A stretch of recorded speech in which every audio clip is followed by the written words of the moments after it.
فصل إذا تنازع الفعلان في اسم ظاهر بعدهما أي أراد كل واحد من الفعلين أن يعمل في ذلك الاسم فهذا إنما يكون على 4 أقسام.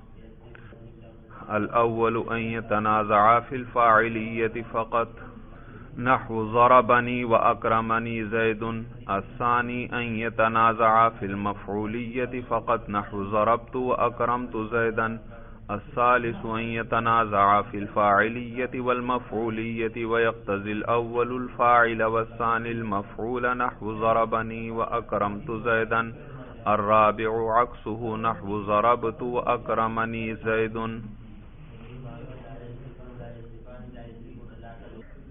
اس فصل میں مصنف رحمہ اللہ تنازع فعلین کو بیان کریں گے.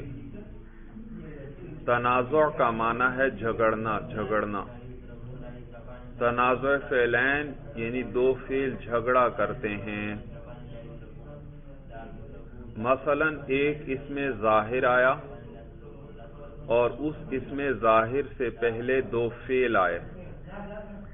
ہر فعل چاہتا ہے کہ یہ میرا معمول بنے، میں اس کے اندر عمل کروں اور اس کو رفع یا نصب دوں. 2 فعل آئے ہیں اور اس کے بعد کیا آیا ہے؟ ایک اسم ظاہر. اسم ظاہر کسے کہتے ہیں میں نے بتایا تھا، جو اسم ظاہر ضمیر کے مقابلے میں ہے. جو ضمیر نہیں وہ کیا ہے؟ اس میں جو اسم بھی ہے وہ اگر ضمیر نہیں تو پھر اسم ظاہر ہے بھائی. تو 2 فعل آئے اور ان 2 فعلوں کے بعد ایک اسم ظاہر آ رہا ہے اور ہر فعل کیا چاہتا ہے کہ میں اس اسم ظاہر میں عمل کروں. تو یہ ہے تنازع فعلین، 2 فعلوں کا جھگڑنا بھائی. اور یاد رکھیے اس میں پھر 4 صورتیں بنتی ہیں. 4 صورتیں. پہلی صورت یہ کہ دونوں فعل تقاضا کرتے ہیں کہ آگے آنے والا اسم ان کے لیے فاعل بنے. دونوں کیا چاہتے ہیں؟ اسم ان کے لیے کیا بنے؟ فاعل.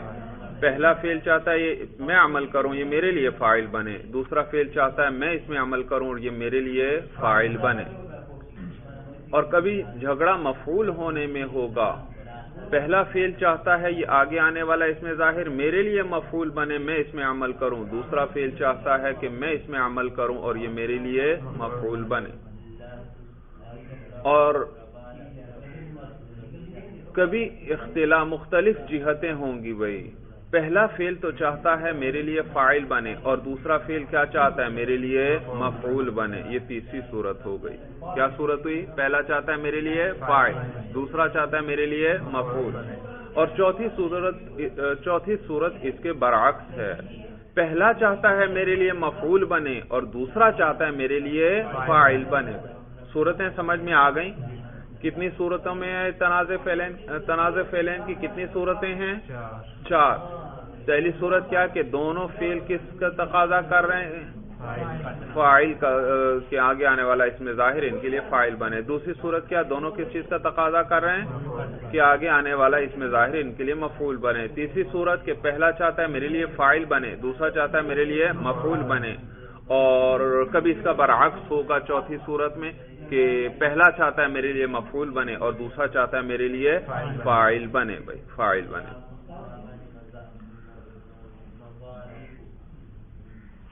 تو دیکھیے اب کتاب پر فصل ای ھذا فصل، یہ فصل ہے.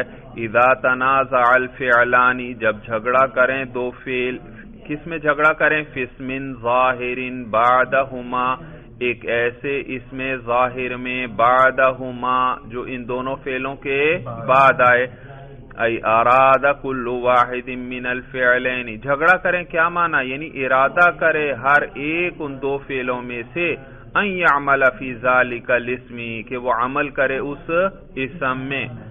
تو کہتے ہیں فہذا انما یکون علی 4 اقسام، تو یہ جو ہے 4 قسم پر ہوگا. الاول ان یتنازع فی الفاعلیت فقط. اچھا بھائی 4 صورتیں ذرا یہ کاپی پر لکھیں، آپ کو سمجھ میں آ جائے، پھر آپ کو یہ مثالیں خود بنا سکتے ہیں، رٹا لگانے کی ضرورت نہیں بھائی. بھئی یاد رکھیے پہلا فعل جو یہ استعمال کریں گے وہ ہوگا ضربہ کا. مثالوں کے اندر ویسے تو کوئی بھی دو فعل ہو سکتے ہیں جن میں یہ تنازع ہو سکتا ہے کسی بھی قسم کے، لیکن یہاں یہ مثالوں میں پہلا فعل ضربہ سے ضربن سے استعمال کریں گے اور دوسرا اکرما سے. اب ہم ضربہ سے ایک فعل بنا لیتے ہیں جو فاعل کا تقاضا کرے، اور دیکھیے ضربہ فعل ہے، یہ ایک فاعل کا تقاضا کرتا ہے ایک مفعول کا. ضربتو میں نے پٹائی کی، تو کوئی مضروب چاہیے یا نہیں چاہیے؟ بغیر کبھی مضروب کے ضرب پائی جا سکتی ہے؟ نہیں، تو مضروب بھی چاہیے. تو مثلا ضربتو زیدن. اب دیکھو ضربتو میں تا ضمیر فاعل کی ملی ہوئی ہے ساتھ، اور آگے زیدن کیا بن رہا ہے؟ مفعول بن رہا ہے. تو یہ اس زید کو ذرا یہاں سے ہٹائیں. ضربتو یہ کس کا تقاضا کر رہا ہے؟ مفعول کا. فاعل تو ساتھ جڑا ہوا ہے. اب دوسری مثال بنا لو جس میں یہ فاعل کا تقاضا کرے اور مفعول ساتھ جڑا ہوا ہو. ضربنی زیدن. ضربہ فعل نون وقایا کا اور یا ضمیر متکلم کی. ضربنی یہ صیغہ کوئی آپ نے پورا ضربنی یہ کہیں گردانوں میں پڑھا آپ نے؟ دیکھو ضرب تو آپ نے پڑھا تھا، وہ فاعل ساتھ جڑا ہوا تھا، فاعل فعل کے ساتھ ہوتا ہے. تو ضربنی کے اندر یاد رکھو یہ نون وقایا. نون وقایا جانتے ہو بھائی؟ یاد رکھو نون وقایا. وقایا کا وقایقی وقایا کا معنی حفاظت کرنا، بچانا. آپ نے پڑھا ہے کہ ماضی جو ہے وہ مبنی علی الفتح ہوتی ہے، اس کا آخر کیا ہوتا ہے؟ مبنی ہوتا ہے بھائی، مبنی ہوتا ہے. مثلا اب میں کہنا چاہتا ہوں زید نے میری پٹائی کی. اب ضربہ زیدن، زید نے پٹائی کی، اور مفعول کے لیے میں متکلم کی ضمیر لانا چاہتا ہوں. زید نے پٹائی کی اور کس کی ہے؟ میری کی ہے. اب اگر میں ضربہ کے ساتھ یا ضمیر جوڑتا ہوں تو کہنا پڑے گا ضربی زیدن. کیا کہنا پڑے گا؟ ضربی. حالانکہ تو با کے نیچے تو کسرہ آ رہا ہے، حالانکہ با کے نیچے کسرہ نہیں آنا چاہیے کیونکہ ماضی کا آخر کیا ہوتا ہے؟ مبنی، اور مبنی کا آخر بدلتا نہیں ہے. اب معلوم ہوا ضربہ کی با پر زبر کو برقرار رکھنا ہے ہر حال میں، لیکن آخر میں جب میں یا جوڑتا ہوں یا اپنے سے ماقبل ہمیشہ کیا چاہتی ہے؟ کسرہ چاہتی ہے. تو لہذا اب کیا کیا جائے کہ ماضی کا آخر بھی بچ جائے اور یا سے ماقبل کسرہ بھی آ جائے. اب یہ ایک وقت میں ایک ہی چیز ہو سکتی ہے، دونوں تو ہو نہیں سکتی. ماضی کا آخر کیا رکھتے ہو؟ مبنی علی الفتح، تو یا سے ماقبل کسرہ نہیں آ سکتا. اور اگر آخر میں یا سے ماقبل کسرہ لاتے ہو تو ماضی کی تو آخر میں مبنی تھی، وہ تو بدلنا پڑے گا آپ کو. تو دونوں چیزیں نہیں ہو سکتی. تو پھر اس کے لیے درمیان میں ایک نون لے آتے ہیں، اس کو کیا کہتے ہیں؟ نون وقایا. اب اس کو یوں پڑھیں گے ضربنی زیدن. تو دیکھو اب یا سے ماقبل نون آیا، اس نون کو کسرہ دے دیا ہم نے، تو دونوں چیزوں پر اب عمل ہو گیا. ضربہ کے آخر میں جو با تھی وہ اسی طرح با پر فتحہ ہے، تو ماضی اسی طرح مبنی علی الفتح باقی رہ گئی، اور یا سے ماقبل کسرہ بھی آ گیا. صورت سمجھ میں آ گئی؟ تو اس کو کیا کہتے ہیں؟ نون وقایا. وقایا کا کیا معنی بتایا میں نے؟ حفاظت کرنا. دیکھو اس نے ماضی کے آخر کی حفاظت کر لی، اس کو نہیں بدلنا پڑا. ضربہ کی با پر جو حرکت تھی اس کو بدلنا نہیں پڑا. صورت سمجھ میں آ گئی؟ اور یاد رکھنا یہ نون وقایا صرف فعل کے ساتھ جڑا کرتا ہے، اسم کے ساتھ نہیں جوڑتا. اچھا پہلی مثال کیا لکھی آپ نے؟ ضربت زیدن. ضربت زیدن. یہ مثالوں کو خوب اچھی طرح سمجھ لو. آپ نے اسی آگے تنازع فعلین کی مثالیں بنانی ہیں. ضربت کیسا فعل ہے؟ اس کے ساتھ کون جڑا ہوا ہے؟ فاعل کی تا ضمیر ساتھ جڑی ہوئی ہے. آگے زیدن کیا ہے؟ اس کے لیے مفعول ہے. تو اگر صرف ضربت کہوں تو یہ مفعول کا تقاضا کرے گا. اچھا اب فاعل والی مثال بناؤ. ضربنی زیدن. دیکھو ضربہ فعل ہے، نون کون سا؟ وقایا کا، اور یا ضمیر کیا ہے؟ متکلم کی مفعول بن رہی ہے. تو معلوم ہوا یہ آگے زید اس کے لیے کیا بنے گا؟ فاعل. تو ضربنی یہ اس فعل کے ساتھ مفعول جڑا ہوا ہے اور یہ کس کا تقاضا کر رہا ہے؟ فاعل کا تقاضا کر رہا ہے. صورت سمجھ میں آ گئی؟ اب دوسرا فعل یہ استعمال کریں گے اکرما کا. اکرما اس سے ایک مثال بناؤ زبیزہ اکرما سے، جس میں اکرما کا فعل مفعول کا تقاضا کرے، فاعل اس کے ساتھ جڑا ہوا ہو. کون سا فعل ہو؟ اکرما کا، اور فاعل اس کے ساتھ جوڑ دو اکرم تو، اور مفعول کا یہ تقاضا کر رہا ہے. کیا مثال بن گئی؟ اکرم تو زیدن. صورت بھی سمجھ میں آ رہی ہے سب کو؟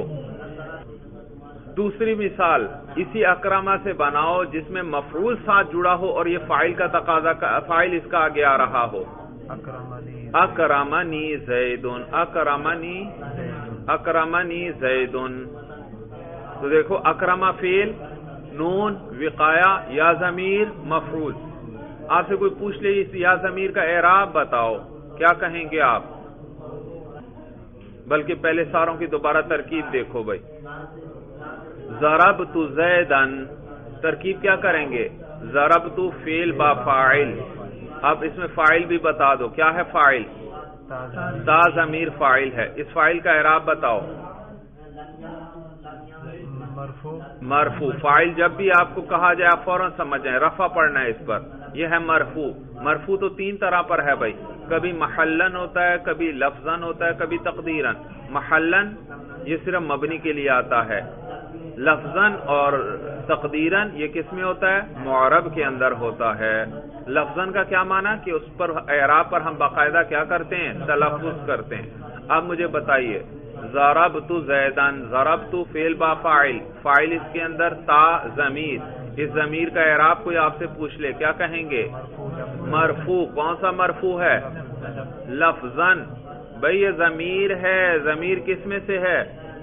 مبنیات میں سے ہے. کس میں سے ہے؟ مبنیات میں سے ہے.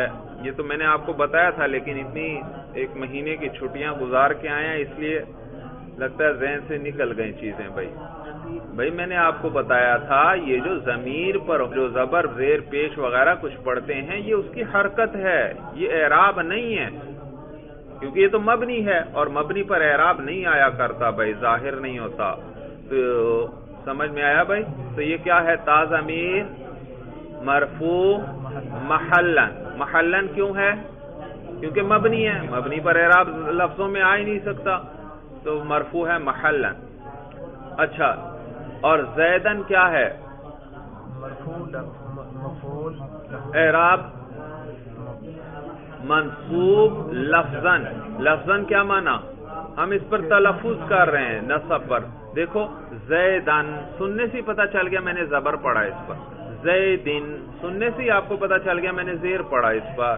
زیدن سننے سے کیا پتہ چل گیا کہ میں نے اس پر پیش پڑھا ہے، ضمہ پڑھا ہے تنوین کے ساتھ. صورت سمجھ میں آ گئی بھائی؟ تو لہذا معلوم ہوا مبنی کا اعراب کیسے بتائیں گے؟ محلن. اور معرب کا اعراب کبھی لفظن ہوگا، یعنی اس پر ہم تلفظ کریں گے باقاعدہ زبان سے، سننے سے اعراب کا پتہ چلے گا. اور کبھی تقدیرن ہوگا، تو کبھی تقدیرن ہوگا. تو زیدن منصوب لفظن مفعول.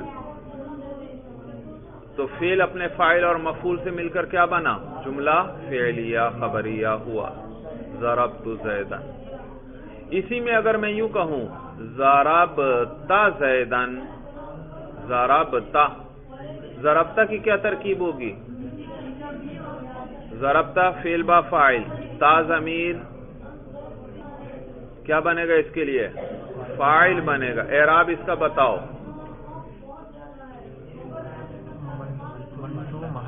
پھر منصوب سارا کچھ چھٹیوں میں میرا خیال ہے آپ بھول کے آ گئے. فاعل ہے بھائی ضربتا. جب فاعل آپ کہہ دیں، فاعل کہتے ہی جس نے کوئی جائے آپ کو بتائے یا جیسے بھی آپ کو پتا چل جائے یہ فاعل ہے، ساتھ ہی فوراً ایک دوسری بات کا بھی آپ کو پتا چل جانا چاہیے کہ اس کا اعراب کیا ہے؟ رفع ہے. ہر حال میں اس پر اب رفع آنا ہے. جب یہ فاعل ہے، یہ پکی بات ہے، تو اس پر رفع ہی آنا ہے. ہاں وہ رفع پھر آپ نے غور کرنا ہے. محلن ہے یا لفظن ہے یا تقدیرن. اگر مبنی ہو تو کیا کہو؟ محلن. اور اگر معرب ہے تو پھر دیکھو اس پہ رفع پہ آپ تلفظ کر رہے ہیں یا نہیں. اگر تلفظ کر رہے ہیں تو وہ لفظن ہے. اگر تلفظ نہیں کر رہے اور معرب ہے تو پھر رفع کس قسم کا ہے؟ تقدیرن ہے. صورت سمجھ میں آ گئی. لہذا ضربتا فعل بفاعل، تا ضمیر اس کے اندر اعراب بتاؤ. مرفوع محلن فاعل. ضربتی، ہاں یوں نہ کہیں ضربہ فعل، اکٹھی تعبیر کیا کریں. ضربتی فعل بفاعل.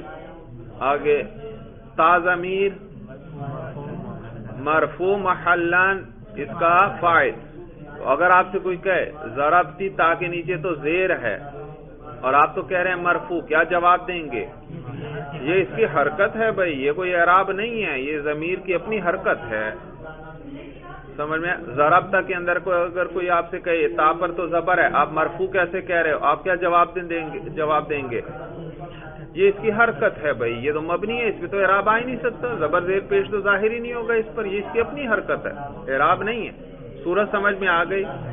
اچھا اب جی آئیے وہ جملوں پر جو میں نے لکھوایا آپ کو. ضربت زیدن، ضربت فعل بفاعل، تا ضمیر مرفوع محلن فاعل، اور زیدن منصوب لفظاً مفعول. فعل اپنے فاعل اور مفعول سے مل کر جملہ فعلیہ خبریہ ہوا.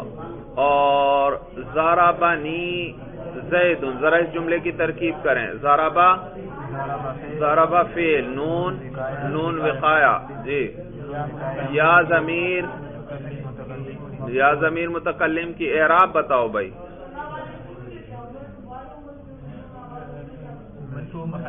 شاباش، کیونکہ فاعل تو آگے زیدن آ رہا ہے تو یہ مفعول ہے. تو منصوب، کون سا منصوب؟ منصوب محلن مفعول بھی. سمجھ میں؟ منصوب ہے اور منصوب کون سا؟ محلن ہے. یہ نہ کہیں آپ ضربنی یا پر آپ زبر پڑھیں گے، نہیں بھائی، یہ تو مبنی ہے، مبنی پہ تو اعراب ظاہر نہیں ہوتا. اس پہ تو اعراب آئے گا کس طرح؟ محلن. تو ضربنی میں یا ضمیر کیا ہے؟ منصوب محلن ہے، مفعول بھی ہے. آگے زیدن اعراب سب سے پہلے بتایا کرو. مرفوع لفظاً فاعل، فعل اپنے فاعل اور مفعول بھی سے مل کر جملہ فعلیہ خبریہ ہوا. اگلا جملہ کیا تھا؟ اکرمت زیدن. جی ترکیب کریں. شاباش، اکرمت فعل بفاعل. اب اس کے اندر فاعل بتاؤ. تا ضمیر اعراب بتاؤ. مرفوع، ہاں مرفوع محلن فاعل. اچھا آگے چلیے. زیدن اعراب سب سے پہلے بتایا کرو. منصوب لفظاً تلفظ کر رہے ہیں ہم، اس پر تلفظ کر کے دیکھ لیا کریں. زیدن، زیدن، زیدن، دیکھو تلفظ کر رہے ہیں ہر حرکت ہر اعراب پر. تو زیدن منصوب لفظاً مفعول بھی. فعل اپنے فاعل اور مفعول بھی سے مل کر کیا ہوا؟ جملہ فعلیہ خبریہ. اگلے جملے پہ جائیے بھائی. اکرمنی زیدن. جی اکرم فعل، نون وقایا کا، نون وقایا یا ضمیر. جی اعراب بتایا کرو. ہاں منصوب محلن مفعول بھی. آگے اعراب بھائی.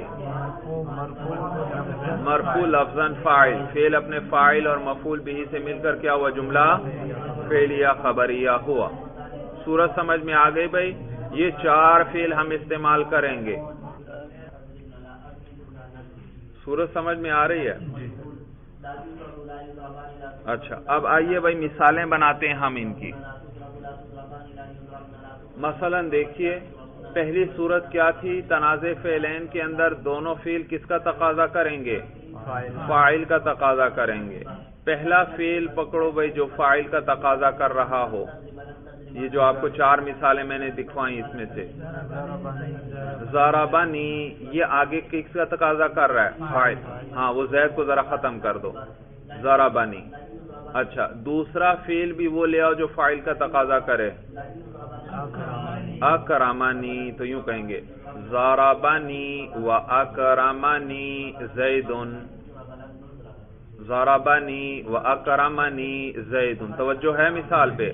ضربنی یہ فعل کس کا تقاضا کر رہا ہے؟ فاعل. اکرمنی یہ بھی کس کا تقاضا کر رہا ہے؟ دونوں کے مفعول تو ساتھ جڑے ہوئے ہیں. ضربنی کے ساتھ یا جڑی ہوئی ہے, اکرمنی کے ساتھ بھی یا, تو مفعول دونوں کے ساتھ جڑے ہوئے ہیں, فاعل کا تقاضا کر رہے ہیں. آگے زیدن ایک لفظ آ رہا ہے. ضربنی چاہتا ہے یہ میرے لیے فاعل بنے, اکرمنی چاہتا ہے یہ, تو ضربہ اس کو اپنے لیے فاعل بنانا چاہتا ہے اور اکرما اپنے لیے فاعل. تو یہ ہے پہلی صورت. دوسری صورت دونوں مفعول کا تقاضا کریں, دونوں فعل. ان چار مثالوں میں سے وہ مثالیں پکڑ لو بھائی. ضربت و اکرمت زیدن. ضربت چاہتا ہے یہ میرے لیے مفعول بنے اور اکرمت چاہتا ہے یہ میرے لیے مفعول بنے. بھائی صورت سمجھ میں آ گئی. تیسری صورت پہلا فاعل کا تقاضا کرے اور دوسرا مفعول کا تقاضا کرے. پہلا فاعل کا تقاضا کرے کون سا ہے؟ ضربنی. اور دوسرا مفعول کا تقاضا کرے ضربہ والا نہیں, اکرما سے بنا دوسرا. تو ضربنی و اکرمت زیدن. ضربنی و اکرمت زیدن. یہ مثال سمجھ میں آ گئی بھائی. چوتھی صورت اس کا عکس کر دو. پہلا مفعول کا تقاضا کرے اور دوسرا فاعل کا تقاضا کرے. پہلا مفعول کا تقاضا کرے, ضربہ سے بناؤ, ضربت و اکرمنی زیدن. صورت سمجھ میں آ گئی بھائی. یہی مثالیں اب ذکر کر رہے ہیں بھائی. دوبارہ دیکھیے بھائی. اذا تنازع الفعلان فی اسم ظاہر بعدہما, جب جھگڑا کریں دو فعل ایک ایسے اسم ظاہر کے بارے میں, بعدہما جو ان دونوں فعلوں کے بعد آ رہا ہو. ای جھگڑا کریں کیا معنی؟ ای اراد کل واحد من الفعلین, یعنی ارادہ کرتا ہے دونوں فعلوں میں سے ہر ایک یہ ارادہ کر رہا ہے کہ یعمل فی ذالک الاسم, کہ وہ عمل کرے اس اسم کے اندر. فہذا انما یکون علی اربعۃ اقسام, تو یہ چار صورت پر ہوگا, چار قسم پر ہوگا یہ تنازع بھائی جھگڑا. الاول پہلی صورت یہ ہے ان یتنازع فی الفاعلیت فقط, کہ یہ دونوں جھگڑا کریں گے صرف فاعل ہونے میں, کہ وہ ایک چاہتا ہے میرے لیے فاعل ہو اور دوسرا چاہتا ہے یہ فقط. نحو ضربنی و اکرمنی زیدن. دیکھو ضربنی یا مفعول کی ملی ہوئی ہے, اکرمنی اس کے ساتھ بھی یا مفعول کی ملی ہوئی ہے. اب زیدن میں جھگڑا ہے, ضربہ چاہتا ہے یہ میرے لیے فاعل بنے اور اکرما چاہتا ہے میرے لیے فاعل. الثانی دوسری صورت یہ ہے ان یتنازع فی المفعولیت فقط, کہ دونوں صرف مفعول ہونے میں جھگڑا کریں. نحو ضربت و اکرمت زیدن. ضربت چاہتا ہے یہ زیدن میرے لیے مفعول بنے, اکرمت چاہتا ہے یہ میرے لیے مفعول بنے. الثالث تیسری صورت یہ ہے ان یتنازع فی الفاعلیت والمفعولیت, کہ دونوں فاعل اور مفعول ہونے میں جھگڑا کریں. ویقتضی الاول الفاعل, اور پہلا فاعل کا تقاضا کرے, والثانی المفعول, اور دوسرا مفعول کا تقاضا کرے. نحو ضربنی و اکرمت زیدن. ضربنی کس کا تقاضا کر رہا ہے؟ فاعل کا, اور اکرمت مفعول کا. جی تو دونوں جھگڑ رہے ہیں, لیکن پہلا فاعل کا تقاضا کر رہا ہے اور دوسرا مفعول کا. الرابع عکسہ, اور چوتھی صورت جو ہے اس تیسری کے برعکس ہے بھائی, اس صورت کے برعکس ہے. نحو ضربت و اکرمنی زیدن. ضربت کس کا تقاضا کر رہا ہے؟ مفعول کا, اور اکرمنی فاعل کا. تو پہلا مفعول کا تقاضا کر رہا ہے, دوسرا فاعل کا, تو ان دونوں میں جھگڑا ہے بھائی. وَاعْلَمْ أَنَّ فِي جَمِيعِ هَذِهِ الْأَقْسَامِ يَجُوزُ إِعْمَالُ الْفِعْلِ الْأَوَّلِ وَإِعْمَالُ الْفِعْلِ الثَّانِي خِلَافًا لِلْفَرَّاءِ فِي الصُّورَةِ الْأُولَى وَالثَّالِثَةِ أَنْ يُعْمَلَ الثَّانِي. اب تفصیل مسئلہ یاد رکھیے. دیکھیے تنازع فعلین میں نے آپ کو بتلایا کسے کہتے ہیں, کہ دو فعل آئیں اور ان دونوں فعلوں کے بعد ایک اس میں ظاہر آئے اور یہ دونوں فعل جھگڑا کر رہے ہیں اس میں ظاہر میں عمل کرنے کے بارے میں. پہلا فعل عمل کرنا چاہتا ہے تو دوسرا فعل بھی اس میں عمل کرنا چاہتا ہے بھائی. تو یاد رکھیے جمہور علماء نحو کے نزدیک، جمہور کا کیا معنی؟ اکثر. جمہور یعنی اکثر. جمہور علماء نحو کے نزدیک پہلے کو عامل بنانا بھی جائز، دوسرے کو عامل بنانا بھی جائز. چاہے آپ پہلے کو عامل بنا دیں اس اسم ظاہر میں، چاہے آپ دوسرے فعل کو اس میں عامل بنا دیں، دونوں جائز ہیں. البتہ یہاں دو اختلاف ہیں بھائی، دو اختلاف ہیں. ایک اختلاف ہے جمہور کا امام فرا کے ساتھ. امام فرا بہت بڑے نحوی گزرے ہیں بھائی. تو جمہور کا اختلاف ہے کس کے ساتھ؟ ایک امام فرا. اور یہ اختلاف ہے جواز اور عدم جواز کا. بعض صورتوں کو امام فرا فرماتے ہیں یہ صورت جائز ہی نہیں ہے، جبکہ جمہور کہتے ہیں کہ یہ بھی جائز ہے. تو یہ اختلاف کس قسم کا ہے؟ جواز اور عدم جواز کا. امام فرا بعض صورتوں میں کیا فرماتے ہیں؟ یہ جائز ہی نہیں. اور جمہور کیا فرماتے ہیں؟ یہ جائز. تو یہ کس قسم کا اختلاف ہوا؟ جواز اور عدم جواز کا.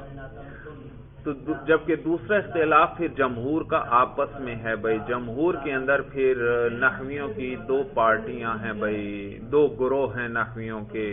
ایک بصرہ والے نحوی ہیں، ایک کوفہ والے نحوی بھائی. یہ بصرہ اور کوفہ بڑے علمی مراکز تھے بھائی. تو ان کے نحویوں میں کچھ مسائل کے اندر آپس میں اختلاف تھا. کوئی تقریباً 110 یا 125 کے لگ بھگ کل مسائل ہیں جن میں یہ اختلاف کرتے تھے بھائی، اختلاف. اور باقاعدہ دلائل تھے ہر ایک کے اپنے اپنے بھائی. تو پھر جمہور میں یہ ان دونوں میں آپس میں اختلاف ہے. اور لیکن یہ اختلاف ہے اولا اور غیر اولا کا. جمہور میں کے نزدیک یہ تو جائز ہے، چاہے پہلے کو عامل بنا دو چاہے دوسرے.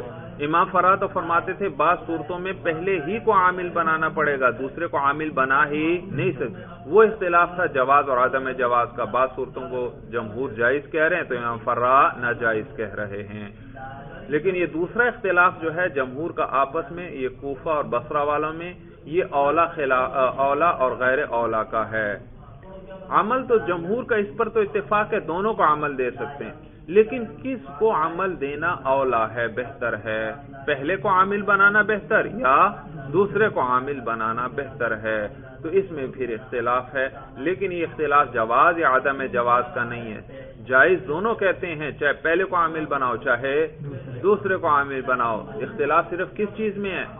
اولا اور غیر اولا میں، کہ بہتر کیا ہے، کس کو عامل بنایا جائے. بعض کہتے ہیں پہلے کو عامل بنانا بہتر ہے، بعض کہتے ہیں دوسرے کو عامل بنانا بہتر ہے. بعض صورت سمجھ میں آ گئی بھائی. دیکھیے اب یہی بیان کریں گے بھائی. کہتے ہیں وَعَلَمْ تو جان لے أَنَّ فِي جَمِيعِ هَذِهِ الْأَقْسَامِ کہ ان تمام قسموں کے اندر يَجُوزُ إِعْمَالُ الْفِعْلِ الْأَوَّلِ وَإِعْمَالُ الْفِعْلِ الثَّانِي ان تمام صورتوں میں جائز ہے پہلے فعل کو عمل دینا اور دوسرے فعل کو عمل دینا، یہ دونوں جائز ہیں. خلافا للفراء بخلاف امام فرا کے، یعنی وہ اختلاف کرتے ہیں. فی الصورۃ الاولی والثالثۃ کس میں؟ پہلی صورت میں اور تیسری صورت. پہلی اور تیسری صورت میں وہ اختلاف کرتے ہیں کہ ان یعمل الثانی، یہ کہ عمل دیا جائے ثانی کو. یعنی وہ فرماتے ہیں نہیں، ثانی کو عمل نہیں دیں گے، بلکہ کس کو عمل دیں گے؟ ثانی کو عمل دینے میں. دیکھیے ترجمے پہ نظر رکھیں. خلاف للفراء بخلاف امام فرا کے، فی الصورۃ الاولی والثالثۃ وہ کس میں اختلاف کرتے ہیں؟ پہلی صورت میں اور تیسری صورت میں. کس چیز میں؟ کہ ان یعمل الثانی، یہ کہ عامل بنایا جائے کس کو؟ ثانی کو. ثانی کو عامل بنانے میں اس میں اختلاف کرتے ہیں کہ دوسرے فعل کو عامل نہیں بنائیں گے، بلکہ پہلی اور تیسری صورت میں عامل کس کو بنانا پڑے گا؟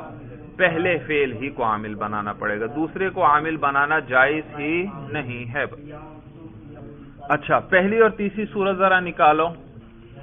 پہلی صورت میں وہ کیا فرماتے ہیں؟ پہلی مثال کیا ہے؟ ضربنی و اکرمنی زید. اس میں دیکھو وہ فرماتے ہیں دوسرے کو عامل نہیں بنا سکتے، پہلے ہی کو عامل بنانا پڑے گا۔ اب مجھے بتائیے پہلا فعل کس کا تقاضا کر رہا ہے؟ فاعل کا۔ صورت سمجھ میں آ گئی؟ اچھا ذرا تیسری صورت پہ آؤ، ضربنی و اکرمت زیدن، یہاں بھی پہلا کس کا تقاضا کر رہا ہے؟ فاعل کا۔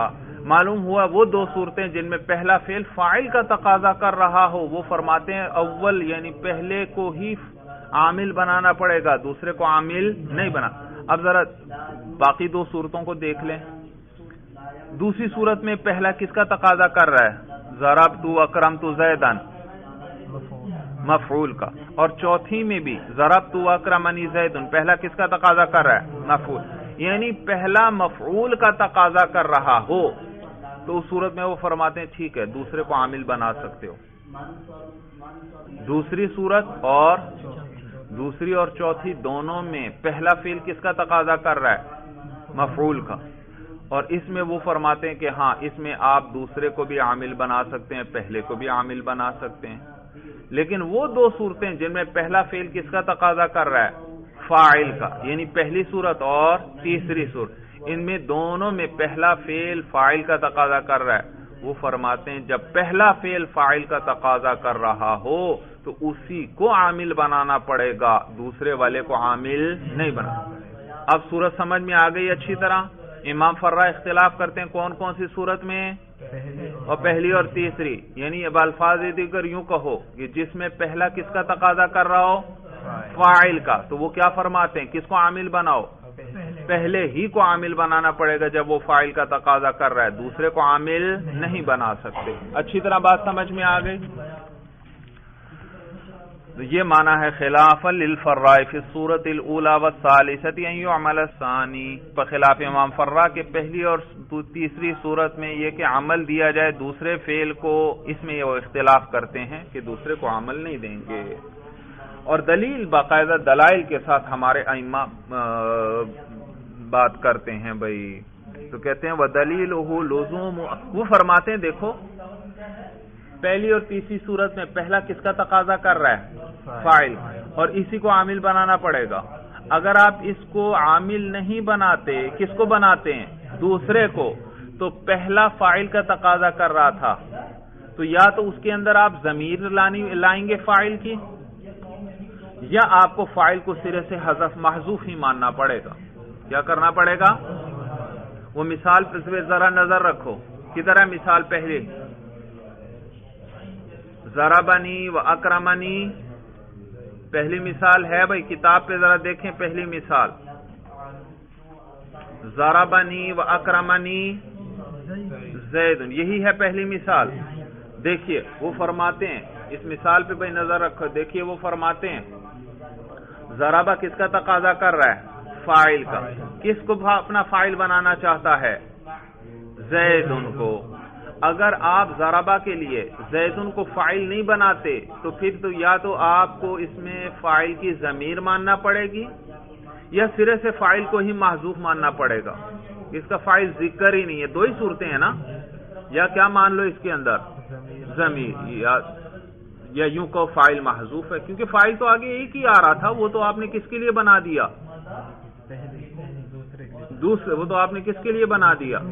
دوسرے فعل کے لیے جب فاعل بنا دیا تو کہنا پڑے گا پہلے فعل کا فاعل محذوف ہے، ذکر ہی نہیں، یا اس کے اندر کیا موجود ہے؟ فاعل کی ضمیر۔ دو ہی صورتیں بنتی ہیں، تو لہذا جب آپ نے دوسرے کو عامل بنایا اور حالانکہ صورت یہ کہ پہلا فاعل کا تقاضا کر رہا ہے تو آپ کو کہنا پڑے گا یا تو اس کا فاعل محذوف ہے، سرے سے عبارت میں ذکر ہی نہیں کیا گیا، اور یا پھر اس کے اندر فاعل کی ضمیر، اور دونوں صورتیں وہ فرماتے ہیں جائز نہیں، فاعل کو محذوف ماننا بھی جائز نہیں اور یہاں پر اس کی ضمیر ماننا بھی جائز نہیں۔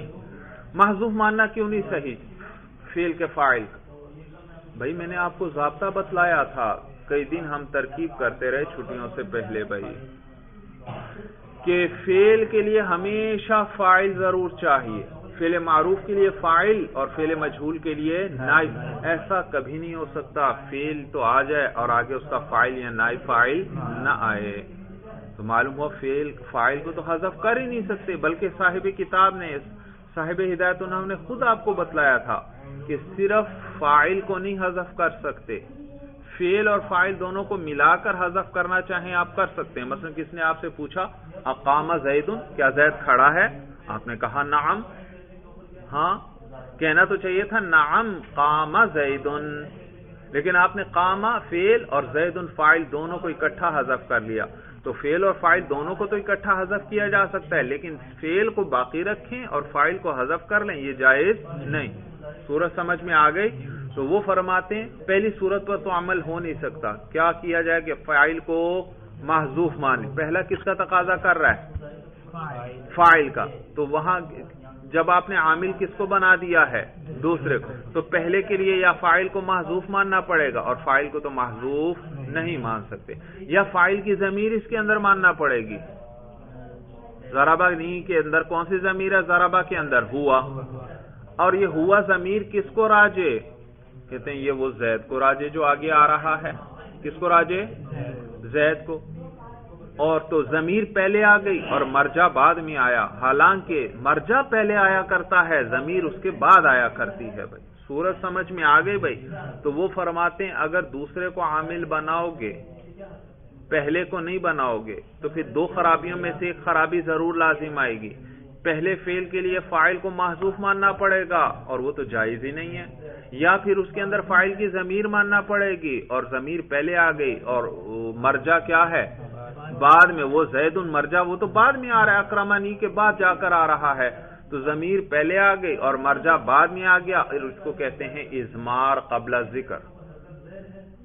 اضمار ضمیر کو لانا قبل ذکر، اس کے مرجع کے ذکر سے پہلے ہی، اور یہ جائز نہیں بھائی، یہ جائز نہیں بھائی۔ مرجع پہلے آتا ہے، ضمیر بعد میں۔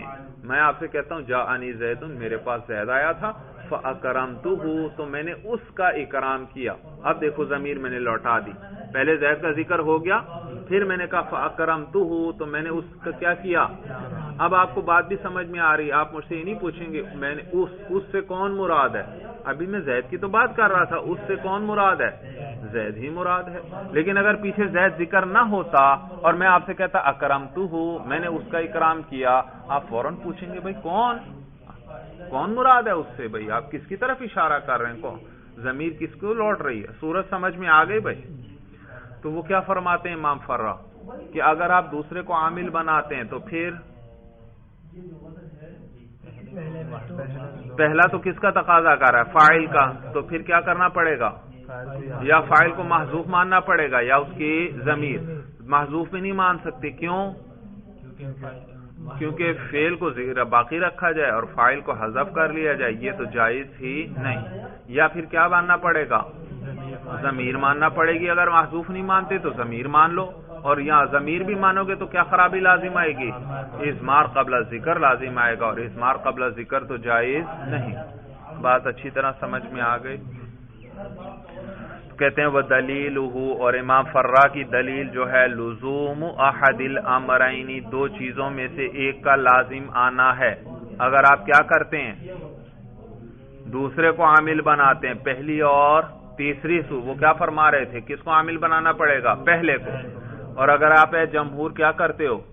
دوسرے کو عامل بناتے ہو، تو دو چیزوں میں سے ایک بات ضرور لازم آئے گی، اما حذف الفاعل، یا تو فاعل کا حذف کرنا، او الاضمار قبل الذکر، یا اضمار قبل ذکر لازم آئے گا۔ دو میں سے ایک کام تو ضرور ہوگا، یا حذف ہوگا یا اضمار قبل ذکر ہوگا۔ وکلاہما محظورانی، اور یہ دونوں چیزیں ممنوع ہیں،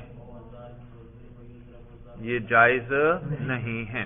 محظور کا معنی ممنوع، وکلاہما محظورانی، اور یہ دونوں چیزیں ممنوع ہیں۔ جمہور جواب دیتے ہیں پھر امام فرا کو، بھائی جمہور کے نزدیک دونوں کو عامل بنا سکتے ہیں، پہلے کو بھی اور دوسرے، اور امام فرا کو جواب دیتے ہیں جمہور کہ دوسرے کو بھی عامل بنایا جا سکتا ہے۔ اور آپ نے کیا کہا تھا؟ دوسرے کو عامل بناؤ گے تو دو خرابیوں میں سے ایک خرابی لازم آئے گی، تو جواب یہ کہ حذف والی صورت ہے وہ تو ہم بھی کہتے ہیں کہ فاعل کو حذف کر لیا جائے، یہ جائز نہیں. ہاں ضمیر لے آئیں گے. کیا لے آئیں گے؟ پہلے کے اندر فاعل کی ضمیر لے آئیں گے. اور آپ نے کیا کہا تھا اس صورت میں کیا خرابی لازم آئے گی؟ اضمار قبل ذکر. تو جواب جمہور دیتے ہیں کہ اضمار قبل ذکر یہاں پر جائز ہے. اضمار قبل ذکر جائز ہے. یاد رکھو بھائی، آپ اگلی کتابوں میں پڑھیں گے 5 مقامات پر اضمار قبل ذکر جائز ہے بشرط تفسیر. اضمار قبل ذکر جائز ہے کتنے مقامات پر؟ 5 مقامات پر کہ ضمیر پہلے لے آؤ اور مرجع بعد میں. 5 مقامات پر جائز ہے.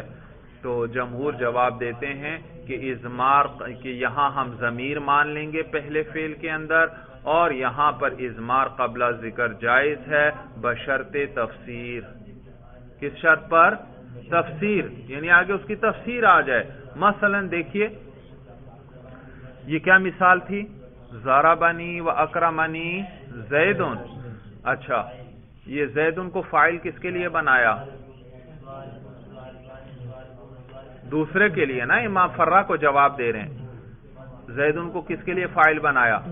دوسرے، یعنی اکرمنی کے لیے. اکرما کے لیے فاعل بنا دیا. اور ضربنی، اس ضربہ کے اندر کیا مان لی؟ ضمیر. اور یہ ضمیر کس کو لوٹ رہی ہے؟ زید. تو دیکھو ہوا ضربہ کے اندر ہوا ضمیر آ گئی.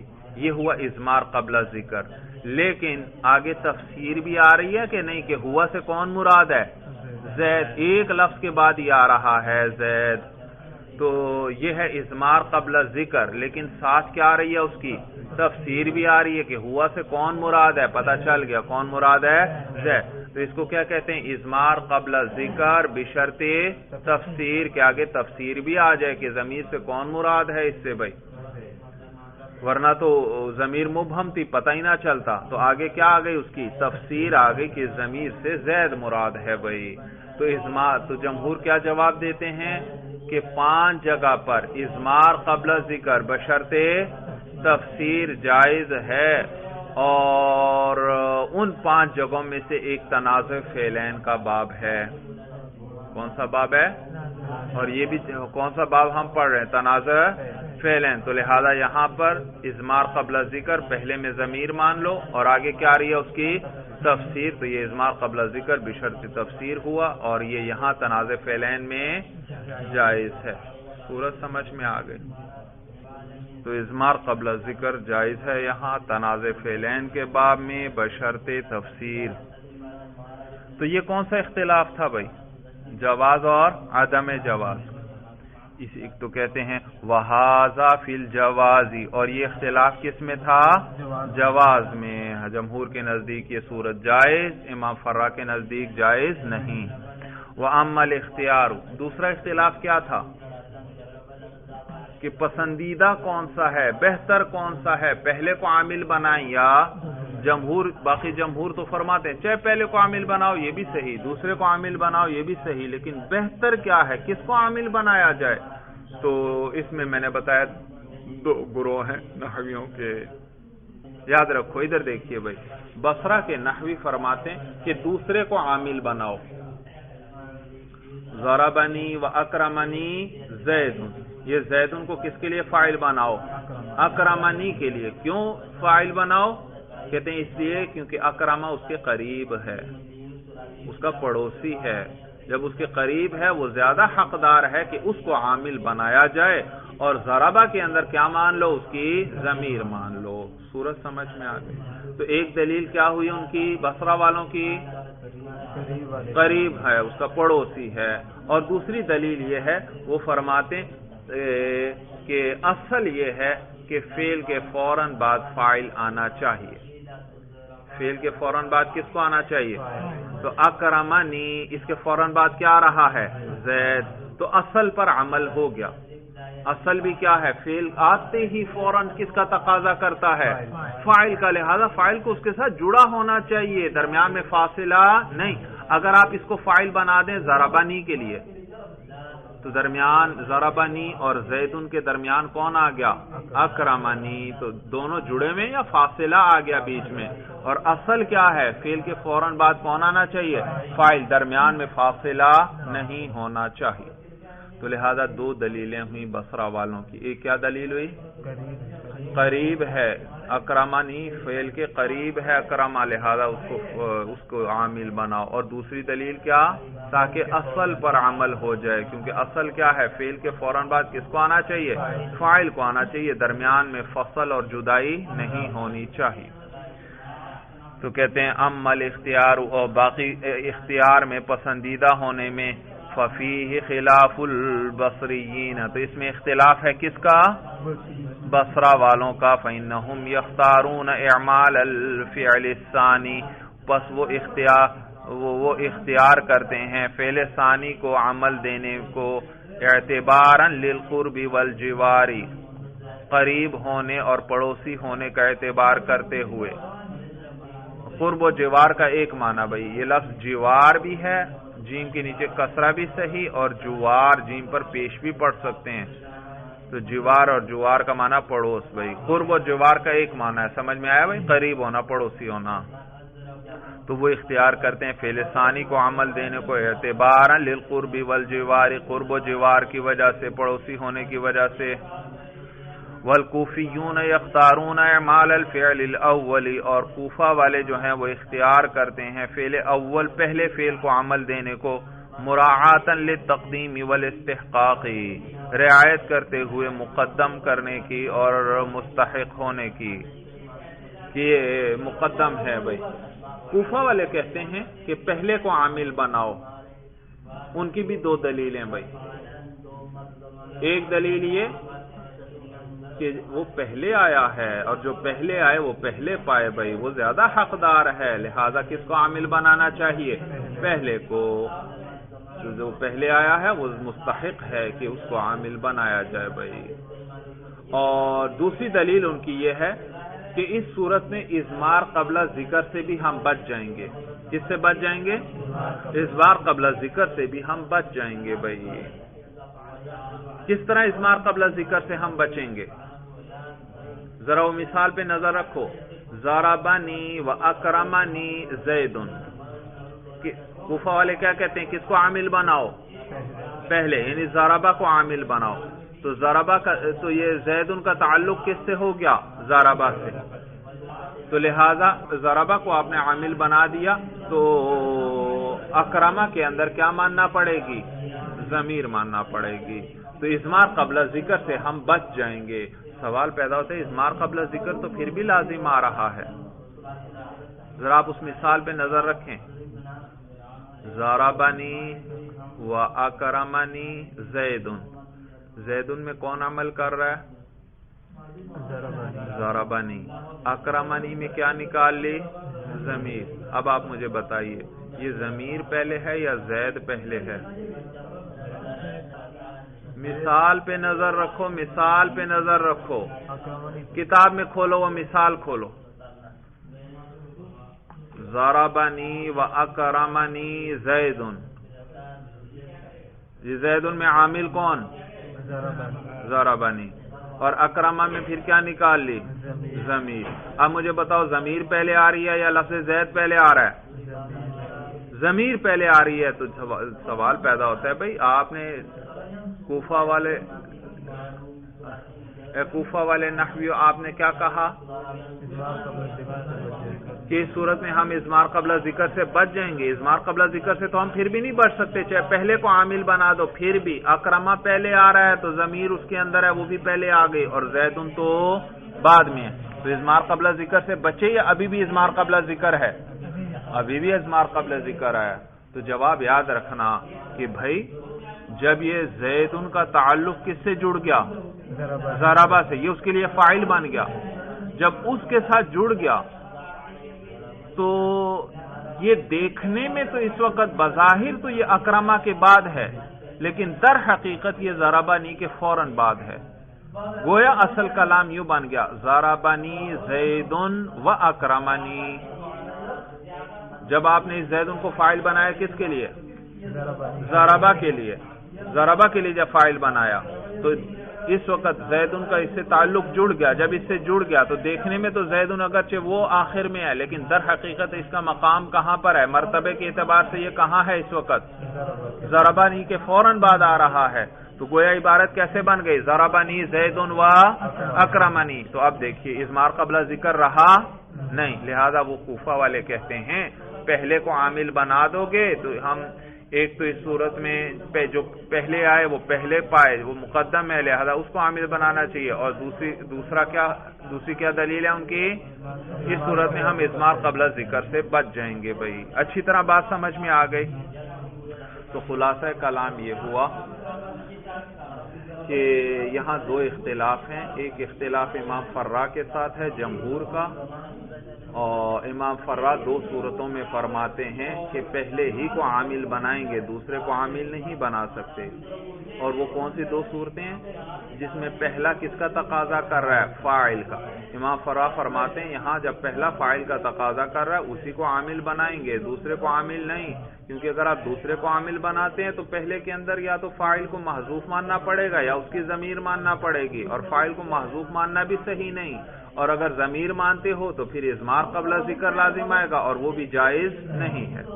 جمہور جواب میں کہتے ہیں کہ ہم حذف والی صورت نہیں اختیار کرتے. حذف فاعل تو ہمارے نزدیک بھی جائز نہیں ہے، البتہ اس صورت میں ہم کیا مان لیتے ہیں؟ پہلے میں ضمیر مان لیتے ہیں. اور آپ نے کیا کہا، کیا خرابی پھر آئے گی؟ اضمار قبل. تو جواب دیا کہ اضمار قبل ذکر تنازع فعلین کے باب میں جائز ہے بشرط تفسیر. صورت سمجھ میں آ گئی؟ تو 5 جگہ ہیں کلام عرب میں جہاں اضمار قبل ذکر بشرط تفسیر جائز ہے، ہر جگہ پر جائز نہیں. لیکن ان 5 جگہوں میں سے ایک جگہ کون سی ہے؟ تنازع فعلین والی، لہذا یہاں جائز ہے. تو ضمیر پہلے آ گئی لیکن تفسیر کی شرط کے ساتھ، تفسیر کی شرط پوری ہو رہی ہے. ضمیر اگرچہ پہلے آئی ہے لیکن اگلے ہی 1-2 لفظوں کے بعد کیا آ رہی ہے؟ اس کی تفسیر آ رہی ہے کہ اس سے کون مراد ہے. جبکہ دوسرا اختلاف کوفہ اور بصرہ والوں کا ہے. بصرہ والے کہتے ہیں کہ دوسرے کو عمل دیا جائے گا کیونکہ وہ قریب ہے، پڑوسی ہے، اور نیز اصل بھی یہ ہے کہ فعل کے فوراً بعد کس کو آنا چاہیے؟ فاعل، تاکہ دونوں آپس میں ملے ہوئے ہوں. جبکہ بصرہ والے کہتے ہیں کہ نہیں، پہلے کو عامل بنائیں گے کیونکہ وہ مقدم ہے، وہ مستحق ہے، جو پہلے آیا ہے اس کا استحقاق زیادہ ہے، اس کو عامل بنایا جائے. اور نیز اس لیے کہ اس صورت میں ہم اضمار قبل ذکر سے بھی بچ جائیں گے. بات سمجھ میں آ گئی بھائی؟ یہ معنی ہے والکوفیون یختارون اعمال الفعل الاول، اور کوفہ والے جو ہیں وہ اختیار کرتے ہیں فعل اول کو عمل دینے کو مراعاتا للتقدیم والاستحقاق، تقدیم اور استحقاق کی رعایت رکھتے ہوئے. بھائی چلیے بس بھائی، ھذا هو المرام، اللہ اعلم بحقیقت الکلام.